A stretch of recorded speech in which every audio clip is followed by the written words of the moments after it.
gentlemen, I'm going to turn the microphone over to Mr. Neil Jones from Without Your Head and InYourHead.com.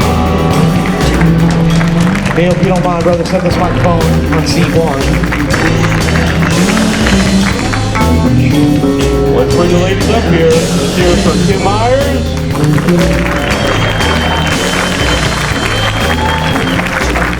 Lisa Wilcox.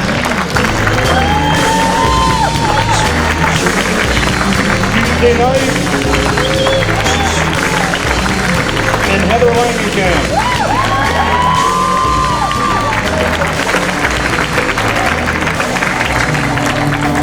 The ladies of Elm Street.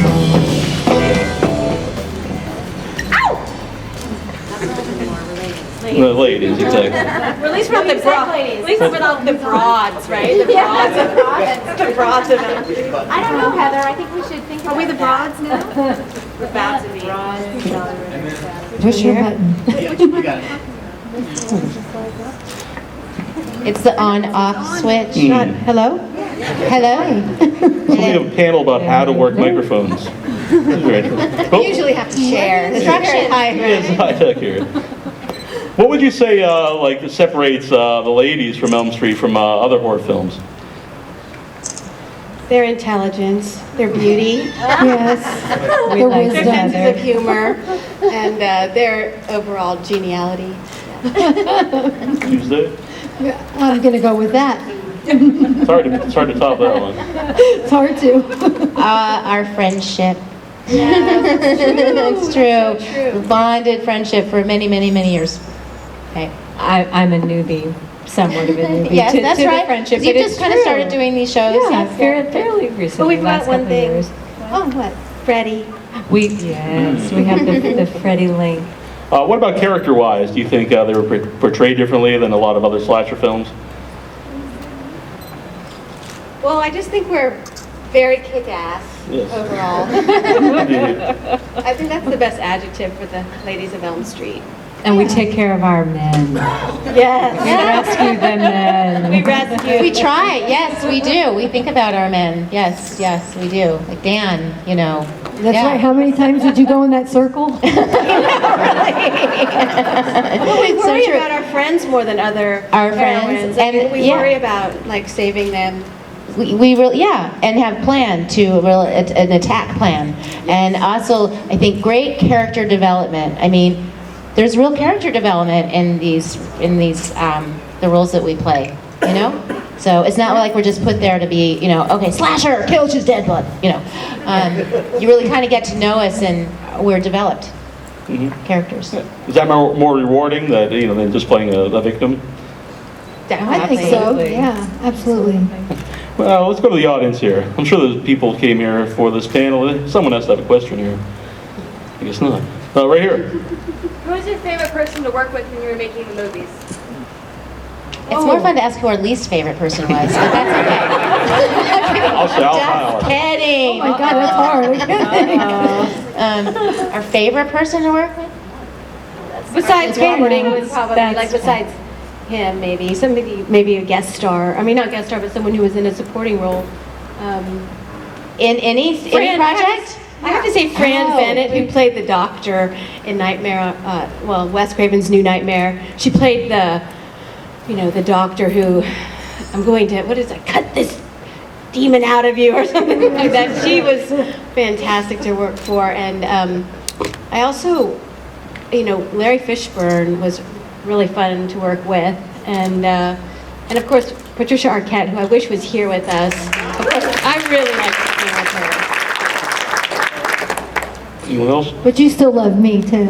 I know, but we didn't get to work together. I know. I know. I know. Well, I have to say, of course, it's probably an obvious thing, but Mark Patton, Mark and I had so much fun together, and we still have fun together on the convention. He's quite a character, and he's a great guy. I think you had a question over here. Yeah, actually, what did you guys think of the remake? Thoughts on the remake? I think I'm the only one who saw it, right? I saw it, yeah. Uh-oh. No, I You saw saw it it too? I went to the Chinese theater. They invited me to go and this and that. But Didn't like yeah, no, it just didn't have the same feel.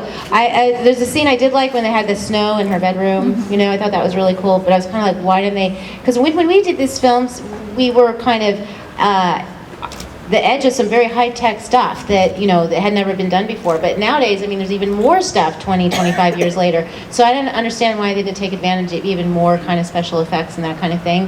And then I did not understand the crossover, like, your character is now a waitress. It's like, no, Alice was the waitress. You were never like this weird kind of thing. Yeah, it was And you know, Robert Englund is just really hard to replace. Yes. Yeah, I was going to say. Robert is very seductive.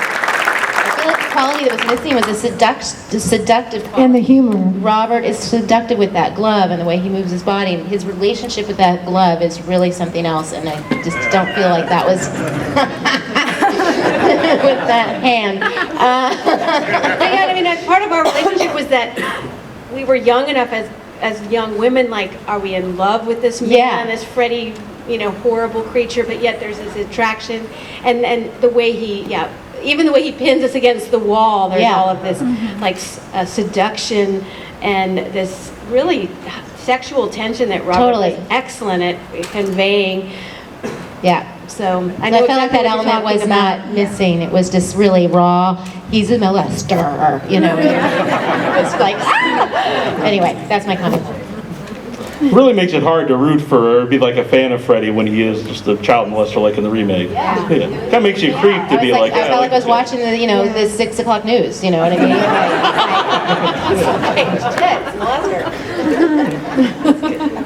How different is Robert in character and out of character? Not different at all. I just spent a weekend with him, and boy, he talks a lot. I looked over at Ken Foray, Yeah. and we looked at each other like, are we ever going to get a word in edgewise? But anyway, he's a lovely man in person, and I think that's why we all love Freddie so much, because so much of him is coming through in that character. So interesting and funny. Tuesday? Do you have anything to add to that? What was the question again? Robert in and out of character, what's the difference? I think he's the same. I think the same thing. Lisa? Well, I mean, the same. Well, you know, he's got those great one-liners and that kind of thing as Freddy. He has those as a real person too. But Robert, I mean, he can talk about anything from, like, you know, tile grout to, you know, the Renaissance. You know, I mean, the man is like so incredibly high IQ and cultured, intelligent. He can talk to you and you learn from him as well. And then also, I mean, he's a warm, neat guy. And I have to say, it was such a pleasure to work with him without the Freddy makeup in Fear Clinic. I don't know if any of you got to see that from about 3 or 4 years ago, but anyway, that was very fun to see him playing a doctor in a whole different kind of character. So, anyway. Kim? Wow, I don't have much to add to that other than just concurring with what the ladies have already said, that in terms of wit, there's certainly there's similarity. When I first met him, I was trying to avoid him as long as I could. I was 19, it was my first job, so I thought, well, I'm just going to wait until the last possible second to meet Freddie, and I don't want to meet Robert Englund, and you know. But there's only so much you can control on a set, so I was sitting reading, and this very normal hand came over my shoulder and in a kind, pleasant voice, I wanted to introduce myself, and I turn around, and it's him, and he's in his full Freddie. And he couldn't have been nicer and more welcoming to me and understanding, and so in that sense, I think they were really different. Do you think Robert, because he has humor, that he added that to the Freddy character, or was that always written for the Freddy character?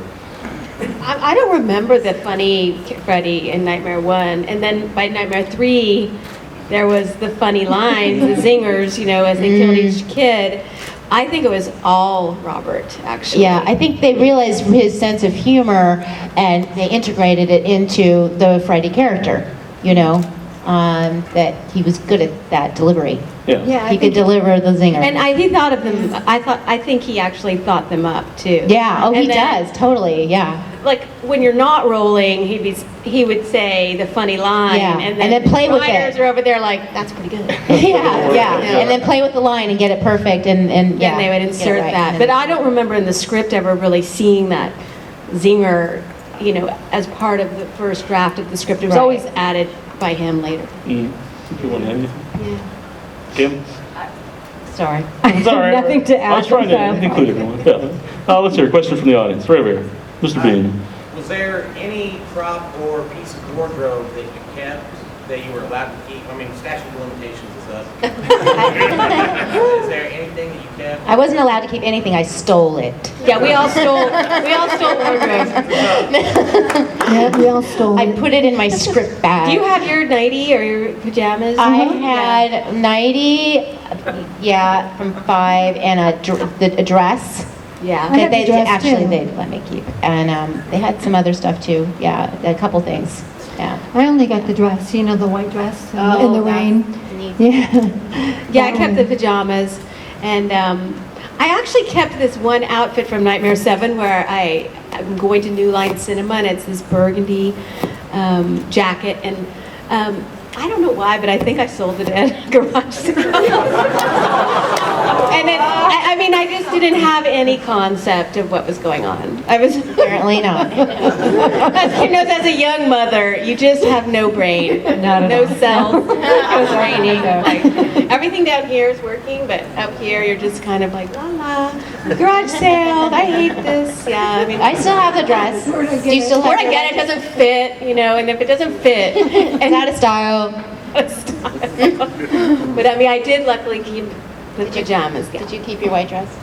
Yeah, I kept my white Yeah, dress. I have my floral Yeah. dress. You know what? We should I decide hung to on have to a the little. dangly earrings. Oh, the I had dangly major 80s dangly, fabulous. We should have Oh, a you museum. did. You did have some really cool earrings. Maybe we should have a little museum at our next get together. That'd be fun. And why don't we just come in our outfits? No, there's no way we could fit in our outfits, but we could have a little museum. We can't fit in them anymore. We can fit it on my arm. That's about it. One arm goes through. Another question? Right here. Well, I guess my question is this could go for all of you. What is your favorite scene playing each of your individual characters, or what do you think is each of your characters' best scene?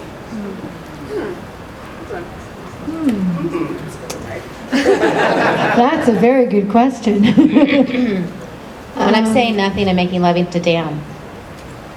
No, I'm kidding. Her favorite one is when she has to go round and round and round. You see, I'm hooked on that scene. Gosh, that is a good question. It is. It depends, like, if what you think your best acting scene is, or you think your best action scene, because I think they're very different. Like, I think my best action scene is when I'm in Nightmare 7 fighting Freddy in the dungeon, and someone mentioned it today where I punch him, and then I grab the eels and I stick them in his eye, and like that whole action scene from when I dive through into the water.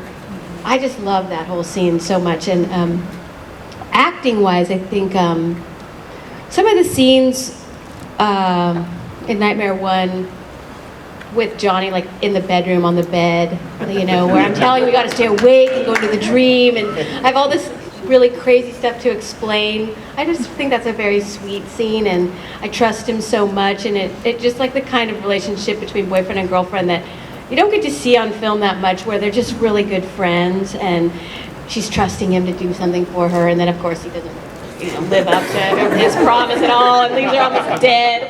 But it's just cute and it's sweet. I think I like how you break that down, Heather, with action and then that real acting scene, because certainly in 4, the church scene, when the minute that door opens and I'm like crouched down and the wind moves my hair and we're in for the battle, just love the whole church scene and jockeying for position in the church, and just that battle and the karate and all of that. I just love it, It's really It was, and just the look of it was so just beautiful, and then acting wise, I think a lot of it is probably, again, in 4 is parts as my character sort of revealing itself in that mirror and looking in that mirror and taking the picture down, and every time my expression is changing, I'm getting stronger, and just what's conveyed, just looking into that mirror and what I see reflected back. I don't know, to me it's very symbolic, and I love those moments, acting wise as well, just conveying the story as Alice, finds her power. So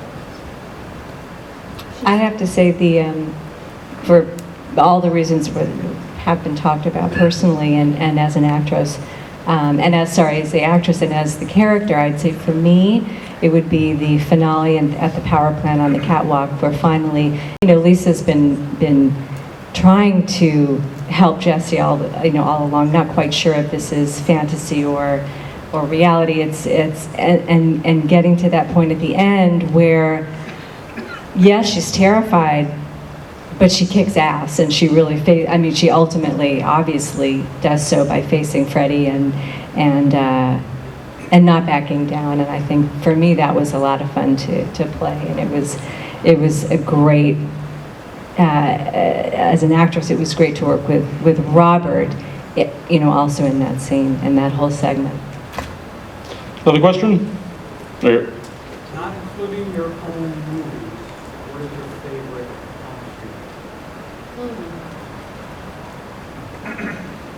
Three. Number 3. I like 4. I don't know. The other movies I didn't watch as closely as I watched 4, I have to say, because a lot of my friends were in it, and I thought the Rennie Harlin's directing was really unique, and the movies to me had a lot of the same spirit as the first Nightmare for me. I have to say 1. Yeah, me too. 1. Yeah. There we go. You in the green shirt. for Tuesday night? Did you feel any pressure playing Kristen after part 3? And also, how did the recording of the theme for at the beginning of part 4 go about? The what? I'm sorry? Couldn't hear that. The Nightmare song? Oh, yeah. Oh, yeah. Yeah, well, first of all, I didn't really feel any pressure playing Kristen. I thought, she did it her way, and I thought she was really good, and I kind of looked at her and watched her a little bit to kind of pick up some mannerisms and stuff like that. But then I kind of let it go when I went to work. I just wanted to let it go and see what happened, what I could develop myself. And yes, I did write the title song. That was very wonderful. It was a complete fluke. I heard that they were looking for a song, and I told Rennie Harlin, just give me and my writing partner, just give us 2 hours and we'll do it, And so we had I guess we had 5 hours or something, and we just came up with it, and we played it for him, and he flipped out, and I didn't really know where it was going to go. And when I sat in the theater and it was the title song, I was just completely freaked out. They didn't tell you before? No, they didn't tell me. He just said it was in there, so I was it was really great. Oh, that's great. Yeah, it was awesome experience. I love that. Question here? Question for Heather. Can you describe or explain, from your point of view, filming the bathtub scene? Oh, sure. Let's see, I'm trying to remember. No, actually, the day before we shot it, the special effects guy kind of showed me what he had built. And it was almost like a 2-story, like a box almost, with a bathtub at the top above our head level. And then underneath was another chamber that, he was going to be sitting in his scuba gear. I'm like, okay. It just sounded so complicated, and there was no time to rehearse. I mean, never was. So the next day, I knew that we were going to be shooting the scene, and the guy was flopping around in his scuba gear, and he had his tank on, and he goes into the bathtub chamber, which it really was, and he had some 2x4s laid across where the bottom of the bathtub should have been, but wasn't there. And so he's like, okay, you're going to sit on this, and you're going to have your knees up here, and your feet are going to rest on this 2x4, and we're going to put some bubbles, and the water will be warm. And this whole time, I just was kind of freaking out because it just looked very unprofessional. It just didn't look like it was going to really pan out at all. And then the lines were very simple. As you remember, I just say, you know, warm milk, gross. That's pretty much the only line. And Mom comes and knocks on the door. And then the song, I had to, well, it wasn't a song at that point, it was just the lines. And so I told Wes, I said, you know, I kind of thought that I would sing it to the tune of, you know, this tune that I had in my head. And so I just had made that up. And he's like, yeah, I like it. And so we just, you know, did the scene over and over throughout the whole day. That's the only scene we worked on that day. And the one thing I really remember clearly is that as I'm sitting there, you know, pretty vulnerable, and I don't know what I'm wearing. Sometimes I think I was wearing nothing, but sometimes I was wearing like a nude colored suit. And I look up and there's a photographer from one of those like European skin magazines. I was always trying to get on the set. Of course, there was a closed set that day, but of course, you know, there he is, and the producer says, "Oh, I'm sorry, Heather, but somebody like snuck in and has been taking pictures of you all day." And I was like, "Oh, you know, I was so modest, generally speaking, and so that's all I could think about then for the rest of the day." And so I'm like, make sure the bubbles are really thick. And, but, you know, they did a lot of camera angles in that. So I did, frankly, get very bored towards the end of the day because they just wanted to do it from this end, and then they do it, you know, above, and they have the side views. And when you do something that many times over and over again, it is hard to keep it fresh, and it's, especially when the water is kind of lukewarm by this time. So it was a very challenging day, and Ronnie Blakely was there that day too, and getting out of the tub and, you know, getting pulled under, and I remember banging on the side of the tub and just trying to create drama, trying to create excitement when the real lines on the page were actually quite small and pretty still. And so I think we did a good job. I don't know. I think we made it a good scene. Yeah. Oh, it's right here. If you guys could, I asked this to the last panel, but I want to ask you guys specifically. If you guys could flip to the other side and be a villain and put on a mask, who would you want to be? Can be old, new, anybody. Catwoman. Ooh, you'd be perfect.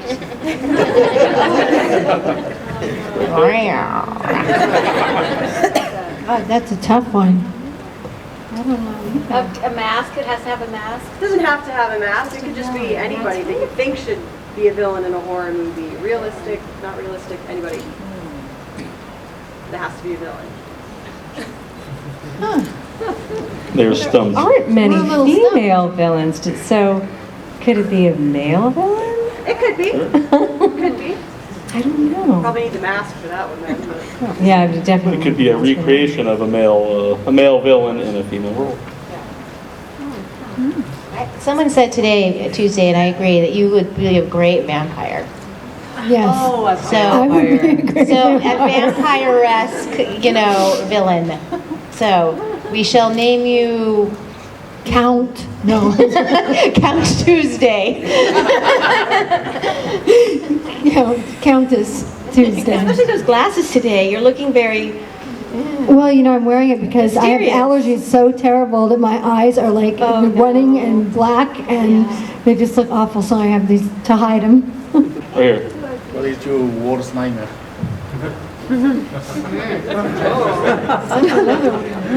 Like an actual nightmare we've had in real life, like a real nightmare.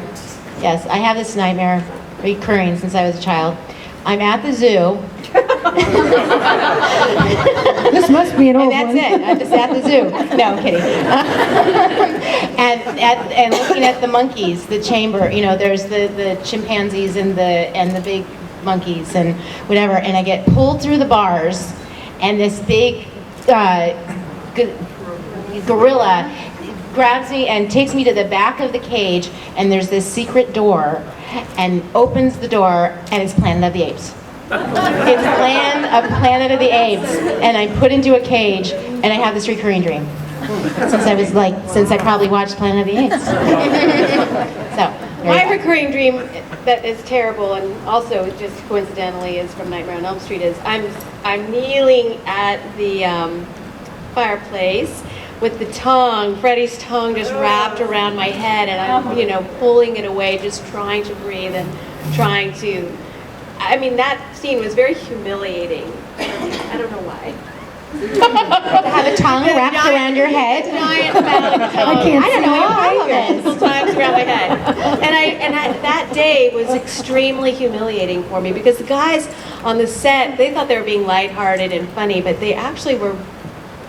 It was all about, you know, penises and get the KY and just all this talk, like all day long, and I'm just sitting there. You're a kid. And you're just very impressionable. You're very impressionable, and you're on your knees. You know, just like all these symbolic things that were going on in that scene embedded themselves in my brain, and I still have those dreams about the tongue wrapped around my head. So I think my worst nightmare was flying in an airplane. So I used to just dream that I was, you know, walking on the airplane and they were like holding me down in the seat, and I was just like begging for a Xanax or something, and just crazy, and it would go up and it would just scare me to death, and I'd wake up like freaked. But now I love flying, so that nightmare is now gone. we were on this first flight with you, and when you decided to fly, we went to Florida together. And she's like, "This is the first flight I've taken." It was so Nightmare on Elm Street of you to just face your fear like that. I know, I loved it. I'm so happy I did. Yeah, no, you did. And they have TV. And now that TV's back, it makes it a lot There's your easier. Xanax. You don't just have your imagination to get you carried away. Yeah. The nightmare that I'm thinking of is somewhat recurring, but it's usually accompanied with me about to begin work on something, and the nightmare is not being, it's going to sound a little boring, but it is terrifying to me, is not being prepared. Yeah. Waking, and it's so vivid. I don't know a line, I haven't had a chance to rehearse, I don't have the right clothes, and I'm ready to go on, or I'm ready for the scene, and it's a horrible, horrible, vulnerable, terrifying feeling. That's a common dream I've had too. Yeah, me too. Heather brought up a lot of scenes that were hard to shoot. Do each of one of you have like the hardest scene that was I can say, filmed? Yes, definitely. The scene with going underneath the sand was extremely hard for me. Got in my eye. It did something to my retina or something. I don't remember, but I did get hurt from that. It was very hard to go under there with these goggles they had on me because the sand would seep underneath, and so it wouldn't really, stop anything. So that was really hard. Other things too were hard, like my bathing suit top coming off and the inside of the little hole. It was a little bit of a nightmare. I think the special effects guys plan it, and they never try it themselves though. They always just draw it out on paper. This will work. Right. They never get in the hole themselves. Yeah. I would say the probably in 4, 5, the shower scene, and I'm supposed to be nude, but I wouldn't do nudity, and they had a body double, so I had a bathing suit, a whole suit, and it went across like this. And then it was showing, and they're like, "Well, you got to pull it down lower," and I'm like, "It ain't going any lower than this. You're gonna have to change your frame." And then in 5, when I'm walking down the hallway, and the body double, the back side of her, I was like, "Damn, I look good." They did a great job choosing the body double. Don't tell anybody. I tried a body double too.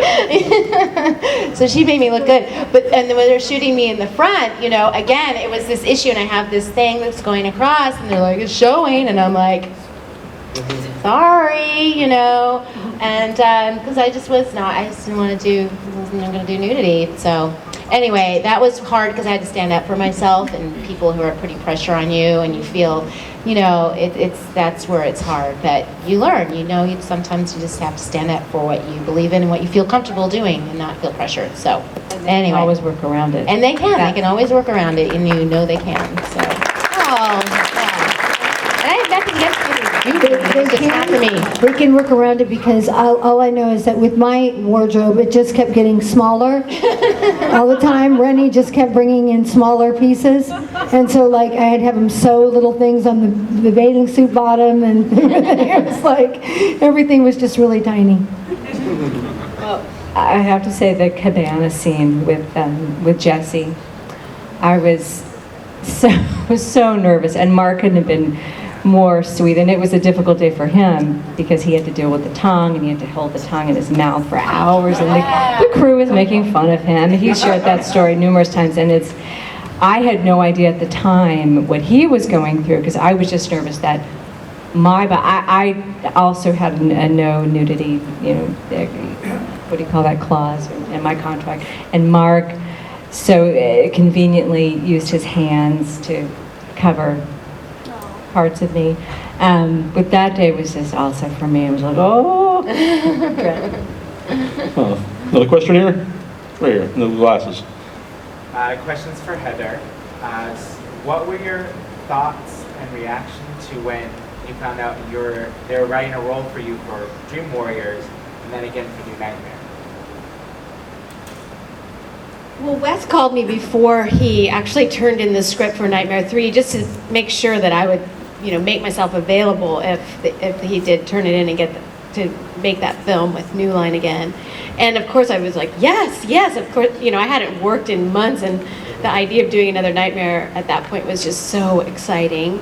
And kind of the same thing happened with Nightmare 7. I was in a really dry period, and I had gone to a psychic, I remember, just for the fun of it. There was I was on Venice Beach or Boardwalk somewhere, and she said, you will once again, it was like really dramatic, you will once again take a role where people will be happy that you are like leading them in some new part or something. It was so uncanny. The next day Wes called and said, I've got this part where you're the lead in Nightmare 7 and you have to save your son and all of these things. And I thought that of course that was just meant to be because of the psychic. I paid $5 for this reading, and so it was always like just the most exciting thing to think, one, that Wes thought enough good things about me and Nancy that he would spend a lot of time writing a script. It takes, months and months to do that.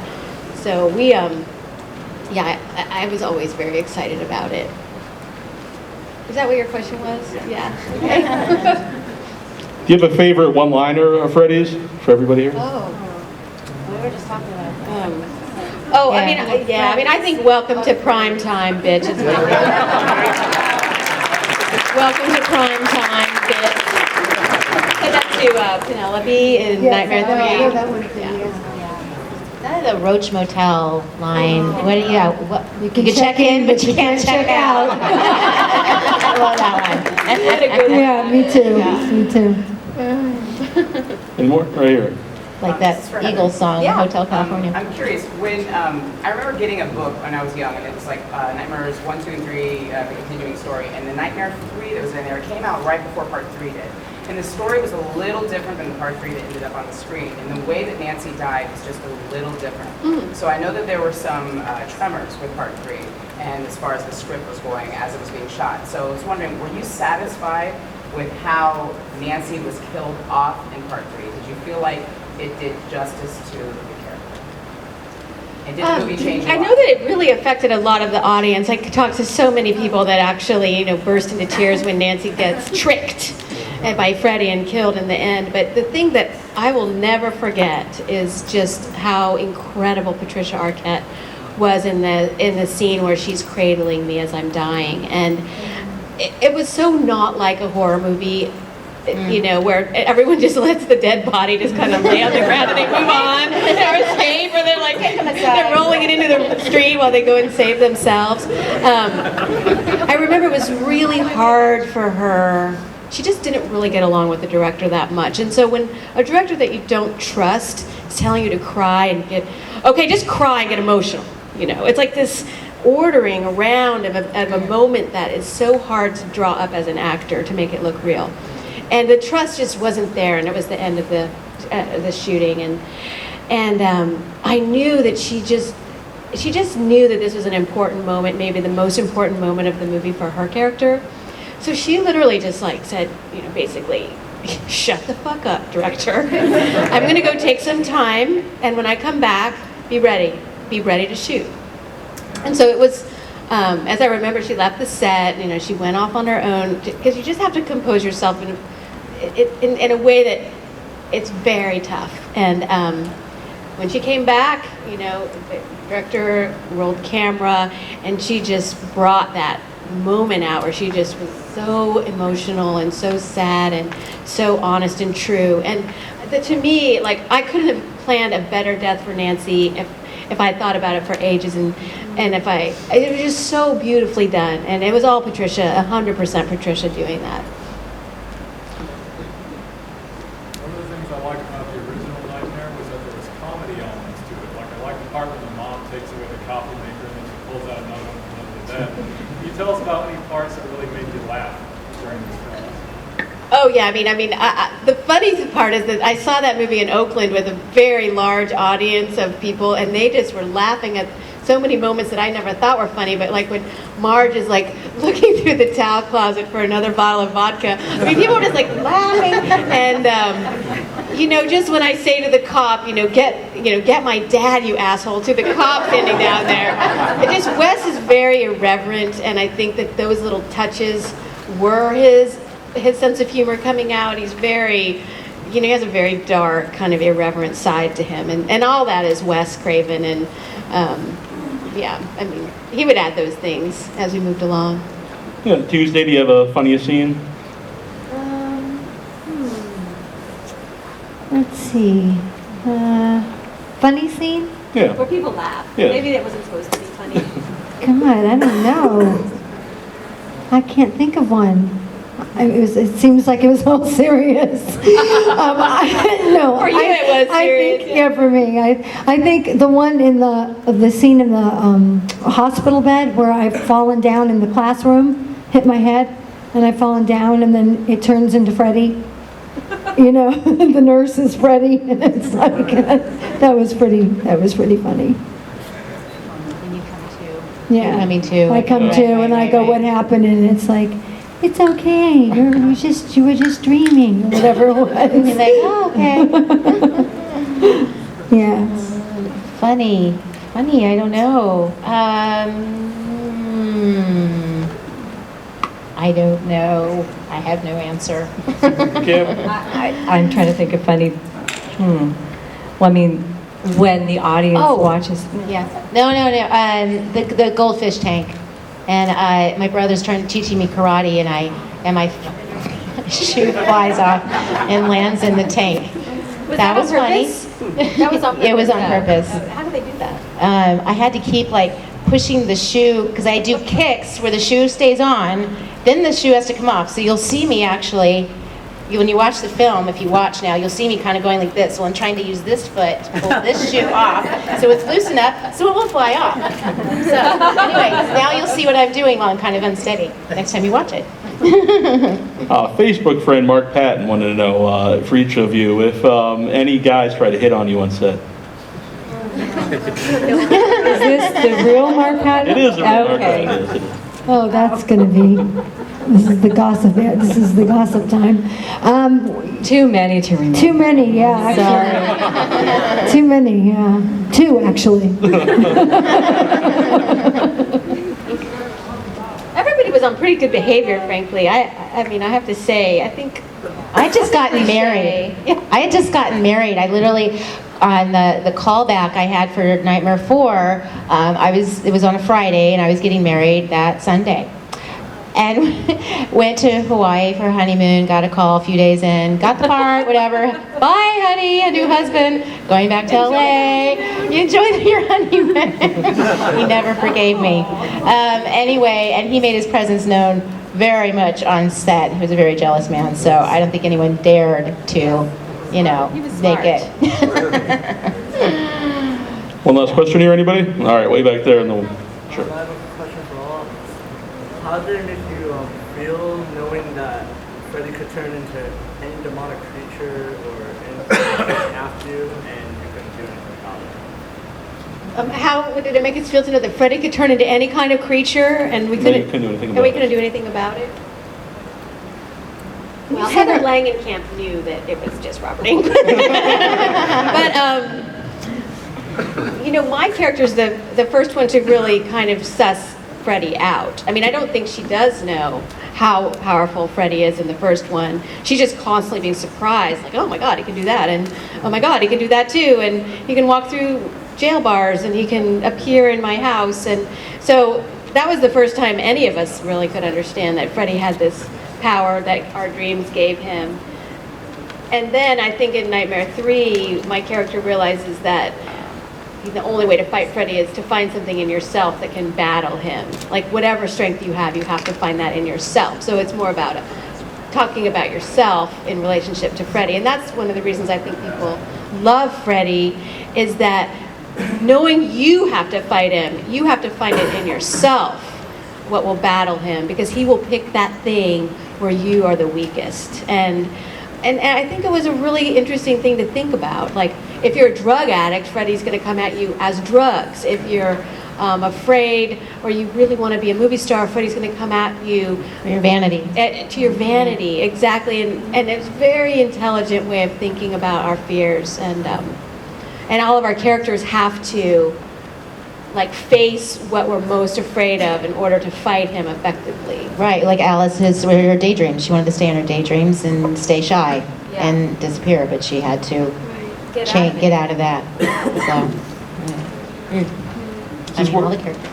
I would say, since we're at a horror convention, is there any fan interaction or a present from a fan that stands out to you?